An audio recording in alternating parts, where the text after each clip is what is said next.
તારા ગયા પછી તારી યાદોમાં ખોવાયેલ રહે છે છોકરો. એકલામાં રડે છે અને આંસુ પીવે છે છોકરો. સપના તો હતા જીવન પર સાથે રહેવાના, પણ રીતિ રિવાજો આગળ હારી ગયો છે છોકરો. તને ભૂલી જવું એના હાથમાં નથી, હજુ તારું નામ શાયરીમાં લખે છે છોકરો. મોઢા ઉપર હસી અને દિલમાં દુઃખ લઈને ફરે છે છોકરો. જીવનની છેલ્લી પળોમાં તને પામવાની પ્રાર્થના કરે છે છોકરો. જીવન મૃત્યુના ચક્રમાં પણ તને સાત ભવ પામવા ભગવાનને આજીજી કરે છે છોકરો. તારા આવવાથી લઈને તારા જવા સુધીની યાદો સાચવીને બેઠો છે છોકરો. તું છે જ નહીં નસીબમાં, તેમ છતાંય મરી જશે પણ તારું સ્થાન કોઈને નહીં આપે એ છોકરો.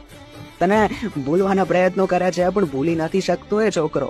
સમજી લે ને, જીવતે જીવ મરેલાની જેમ જીવે છે છોકરો. તારા ના મળવા પર ક્યારેક ક્યારેક આત્મહત્યા કરવાનું વિચારે છે